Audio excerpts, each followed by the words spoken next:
नमस्कार दोस्तों। कानों से कम सुनाई देना या फिर बहरापन होना जहां हमें सामाजिक तौर पर हीन भावना का शिकार बनाता है, उसके विपरीत अगर हम बात करें खामोशी में कानों से आवाज आना, जिसे साइनाइटिस कहा जाता है।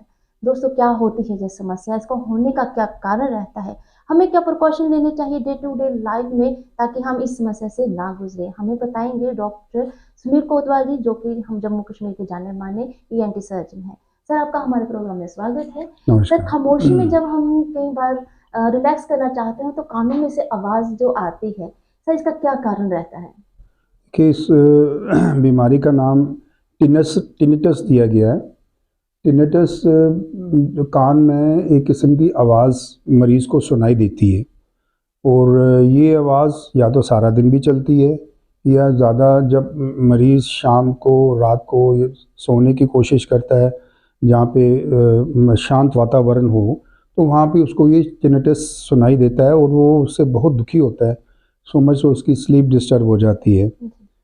टिनिटस मरीज़ को एक तो उसको मरीज़ को खुद ही सुनाई देता है, जो किसी और को नहीं सुनाई देता। इसे हम सब्जेक्टिव टिनिटस कहते हैं। सब्जेक्टिव मीन जो पेशेंट खुद सुन रहे हैं। देन एक और किस्म का टिनिटस होता है जिसे हम कहते हैं ऑब्जेक्टिव। ऑब्जेक्टिव टिनिटस ऐसा होता है जिसमें कि अगर हम उसके कान के आगे पीछे या नेक में हम स्टेथोस्कोप लगाएं तो हम वो टिनिटस, वो शोर, क्लिकिंग साउंड को हम सुन सकते हैं। तो that is a objective tinnitus. तीसरा टिनिटस होता है साइकोलॉजिकल।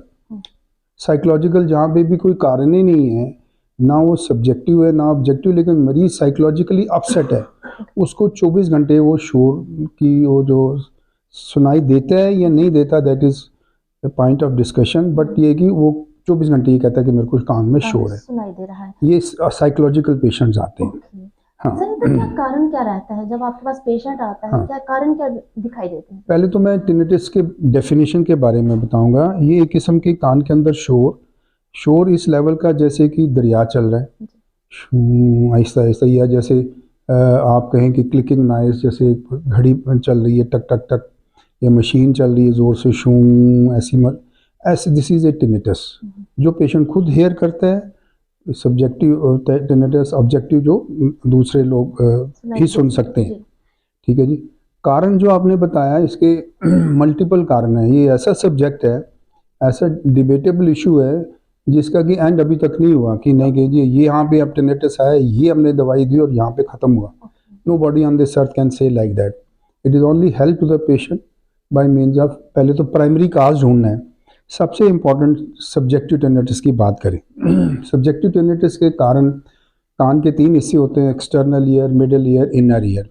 हम इसको एक्सटर्नल ईयर से ही शुरू करते हैं, जैसे कान में मैल होना, कान में फंगस होना। ये सारी चीज़ें जब कान के पर्दे के साथ टकराती हैं तो उसको पेशेंट को एक आवाज़ सुनाई देती है। ये आ गया external ear. Then is a middle ear, जिसे उसमें जैसे ज़ुकाम जमा हो जाना, SOM कहते हैं, सेक्रेटरी इन्फेक्शन हो जाना, ओटाइटिस मीडिया कहते हैं उसे, या कान के पर्दे में सुराख हो जाना, ये इन लोगों में टिनिटस पाया जाता है because of the middle ear infection. सबसे इम्पॉर्टेंट जो एरिया रह गया इनर ईयर, उसमें भी जिसकी तकलीफ़ की वजह से हमें शोर सुनाई देता है। हमारी सुनने की नस इनर ईयर से ही बनती है। सो हमारी सुनने की नस कमज़ोर हो जाए, कारण या तो कान के अंदर या ब्रेन के अंदर या उसके पाथवे के अंदर, जहाँ से कान से लेके ब्रेन तक जाती है, इसमें कारण हो सकते हैं। That is a inner ear cause, you can से। मेन जो काज है सर, आपने अब बहुत अच्छे से हमें समझाने का प्रयास किया कि इसके कारण कई तरह के हो सकते हैं। आज भी एक रहस्य बना हुआ है कि किस तरह से ये टिनिटाइस जो बीमारी है हमें हो गई है। सर, लक्षण की अगर मैं बात करूं, कॉम्प्लिकेशन क्या है, लोग लेके आपके पास आते हैं, पहुंचते हैं सर? टिनिटस वाला मरीज जो है ना, अमूमन टिनिटस एक ऐसा कंप्लेंट है, कान जहाँ पे भी कान की बीमारी, तो टिनिटस कई बार उनके साथ जुड़ा होता है। बड़े लोगों को शायद, those who are not very much aware, या उनको उसका टिनिटस की इंटेंसिटी बड़ी कम है, तो उनको हम सवाल जब पूछते हैं क्या जी कान में पस आती है, कहते हैं हाँ नहीं जी कान में इन्फेक्शन है, दर्द होती है जी।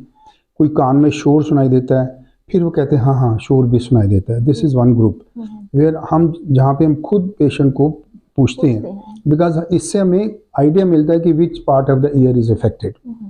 कुछ लोग तो आते ही टिनेटस के कंप्लेंट के साथ हैं, जी हमें कान में शोर होता है, जैसे आज भी मेरे पास 2 पेशेंट थे, मेरे कान में शोर होता है और नींद नहीं आती है। So these are the patient who are difficult to treat.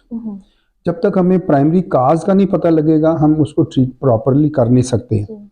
जैसे हम प्राइमरी काज, जैसे सपोज वैक्स है, वो चलो बात की बात है, ऑयल ट्रीटमेंट में लेंगे हम। सो इसलिए टिनेटस जो सब्जेक्टिव टिनेटस हैं वहाँ पे हेल्प हो सकती है।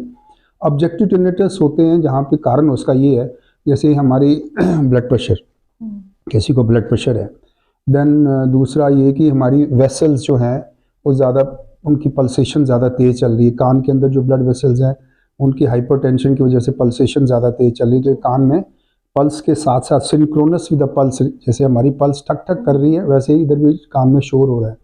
ये आगे ऑब्जेक्टिव टिनेटस। एक और ग्रुप ऑफ टिनेटस है जहाँ पे पेशेंट को जनरल डिजीजेस हैं, like diabetes, like atherosclerosis, like you can say ये anaemia, then patient on chemotherapy drugs, जो एंटी कैंसर से सफ़र कर रहे हैं उनको कीमोथेरेपी ड्रग्स भी दिया जाता है। इन लोगों में भी रेनल फेलियर, ये पेशेंट भी टिनेटस लेके आ सकते हैं। सर कई तरह की समस्याएं लेकर लोग जब आपके पास आते हैं तो ट्रीटमेंट मोडालिटी की अगर बात की जाए, मेडिसिन दी जाती हैं, कई बार सर्जरी जो है वो रिकमेंड की जाती है, इनके अलावा की अगर बात की जाए तो क्या क्या ऑप्शंस हैं? पहले तो सबसे पहले कि टिनेटस को ट्रीट करना is a very difficult thing, still a debatable issue, is very clear. हाँ, अगर हमें प्राइमरी काज मिल जाता है, जैसे हमें काज में मिल गया कि वैक्स है, वैक्स को रिमूव करिए, फंगस को रिमूव करिए, अगर कान के पर्दे में सुराखें रिपेयर करिए, चांसेस इंप्रूवमेंट के। अगर the tinnitus is because of the inner ear and beyond up to the brain, then the things are difficult to treat, ठीक है ना। यहाँ पे टिनेटस को ट्रीट करने के लिए हमारे पास बड़ी लिमिटेड सी ऑप्शंस रह जाती हैं। लिमिटेड ऑप्शन जैसे अब मरीज़ रात को ज़्यादा महसूस करता है, उसको कहेंगे यार तो फ़ैन लगा लिया कर, थोड़ा सा फ़ैन का शोर से मास्किंग होनी शुरू हो जाती है। मास्किंग मीन्स आप जो कान में शोर है, शू शू चल रहा है, तो हम फैन से उसको और तेज़ करेंगे, ऊंचा करेंगे ताकि वो मास्क हो जाए। This is one. Second is hearing aid. ऐसे पेशेंट, कई बार हमें पेशेंट को हेयरिंग एड देते हैं कि वो भी एक मास्किंग का इफेक्ट करते हैं। मीन्स आप इतनी आवाज़ पैदा करते हैं पेशेंट के कान में जो कि उस कान के अंदर शोर सुनाई देता है उससे ज़्यादा होती है, तो पेशेंट को वो एक अनदर क्योर है। इसके अलावा अगर कोई सिस्टमिक डिजीज़ है, जैसे हाइपरटेंशन है, डायबिटीज़ है, एथेरोस्क्लेरोटिक चेंजेस हैं ब्लड वेसल्स की, या अनीमिया है, या कैंसर ड्रग्स के ऊपर है, रेडिएशन के ऊपर है। सो ये कहीं ना कहीं आपकी बातों से हमें लगा कि ये जो बीमारी है पूरी तरह क्यूरेबल नहीं है, ये मैनेजेबल है, बिल्कुल मैनेजेबल है। मैनी टाइम जब हम देखो तीनों किस्म के हम एरियाज देख लिए, हमने लोकल कान का एरिया देखा जिसमें सब्जेक्टिव काजेज आ गए, ऑब्जेक्टिव काजेज हमने ढूंढ लिए, नहीं मिला, जनरलाइज डिजीज़ है उसको हम ट्रीट करेंगे। इसके बावजूद भी जब हम पेशेंट कहता नहीं फिर भी सुनाई दे रहा है शोर, so then the treatment is in the form of reassurance. Reassurance. Sir आपसे हम ये जानना चाहेंगे, जिन लोगों को ये समस्या है वो क्या करें, और जो लोग इससे अभी पीड़ित नहीं है, ना जाने वो कब पीड़ित हो जाए, डे टू डे लाइफ में हमें क्या प्रिकॉशन लेने चाहिए कि इस समस्या से हम सबसे इम्पोर्टेंट तो है care of the year. Care of the year is repeated checkup, specially बरसात से पहले एक बार अपना कान चेकअप करवाएं। बरसात में कान की जो मैल होती है फैलती है and gives a problem, because wax is a important cause for this. Second जो है ये अगर उसको इन्फेक्शन होती है, कान में पर्दे में सुराख है, उसका ट्रीटमेंट करें। तीसरा, अगर उसको ऑब्जेक्टिव काज हैं, ऑब्जेक्टिव काज को ट्रीट करना भी डिफ़िकल्ट होता है, there is again the treatment is in the form of hypertension, उसको कंट्रोल करें, एथेरोस्क्लेरोटिक चेंजेस है उसको कंट्रोल करें, और कोई स्टंट बना हुआ है उसको कंट्रोल करें। सो ये सारी चीज़ें आती हैं। तो पेशेंट के लिए मैं ये कहूँगा फ्यूचर के लिए सबसे ज़रूरी है कि अपने कान को बचा के रखें, चेकअप करवाएं रिपीटेडली। अगर उसको कान में ज़ुकाम होता है मरीज़ को, बड़े बार कान की more than 80% of the disease are because of the ear infections. उसको बार बार कान में इन्फेक्शन होती है ज़ुकाम के कारण, तो ज़ुकाम का ख्याल रखें। ज़ुकाम हुआ नहीं तो उसको अपना एक चेकअप करवाएं। और नाक का बलगम ऊपर सक करना जो है ना, दैट इज़ अनदर रीज़न। ऐसे खींचना is another reason to take the cold from nose into the ear. Okay, आप आपस में इंटरलिंक होती हैं जैसे यस, चीजें। Very very closely okay interlinked. जी जो कि दिखता है नाक यहाँ पे है, कान यहाँ पे है, but they are very closely associated with जी। Each other.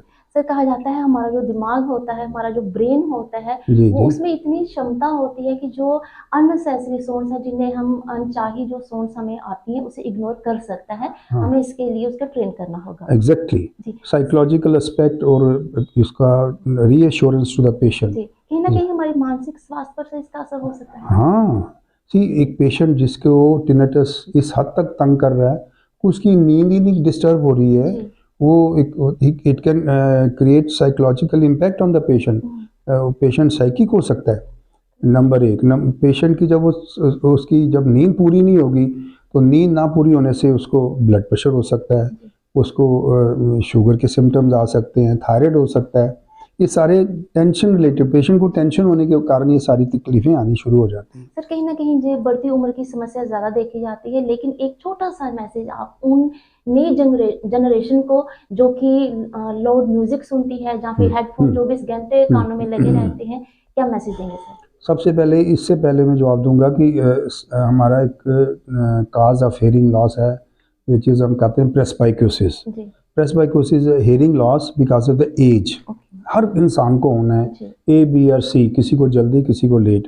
सो ओल्ड एज हेयरिंग लॉस जो है, इसके साथ एक तो सुनाई कम देना, कान में शोर होना, चक्कर आना, ये एक कारण है। ये 3-4 सिम्टम बड़े साथ साथ जुड़े हुए हैं। आजकल की जनरेशन जो है जिस रास्ते पे चल रही है, जैसे क्लोज चैम्बर गाड़ियों में जी लाउड म्यूजिक लाउड लगाना, म्यूजिक जी और बैस और उसका इतना ज़्यादा इम्पैक्ट होता है कि effects the ear drum, then bones and then finally the hearing nerve. Same कई लोग ईयर प्लग लगा के गाने सुनते हैं, वो भी एक बड़ा इंपॉर्टेंट कारण है, जैसे कि हमारी सुनने ग्रेजुअली कम होगी। ठीक है ना। आप ये देखें कि there is a people who work in such factories जहाँ पे बड़ा हाई इंटेंसिटी साउंड है, एरोनॉटिक्स, जी जहाँ पे ये जहाज़ की फैक्ट्रीज के काम शाम चलते हैं, वो लोग ईयर की हेयरिंग के से ज़्यादा सफ़र करते हैं, उनको ज़्यादा तकलीफ होती है ये टिनेटस की। कहीं ना कहीं जो टेंडेंसी प्रोन लोग हैं उन्हें प्रिकॉशन लेने की बहुत ज़्यादा यस ज़रूरत यस। है। सर आपने कीमती समय हमारे साथ शेयर किया, आपका बहुत बहुत शुक्रिया। नहीं, तो शुक्रिया। दोस्तों डॉक्टर साहब हमें बता रहे थे कि ख्याल रखिए अपने कानों का, ये हमारी सुनाई क्षमता कम ना हो, हमें किसी तरह की टिनिटाइस जैसी जो समस्या है वो ना हो। इसके लिए अगर आपको कोई खामोशी में आवाज़ सुनाई देती है तो डॉक्टर की सलाह लीजिए। ज़रूर ज़रूर। दोस्तों इस प्रोग्राम में इतना ही, अगले में फिर हाजिर होंगे। Till then take care. नमस्कार।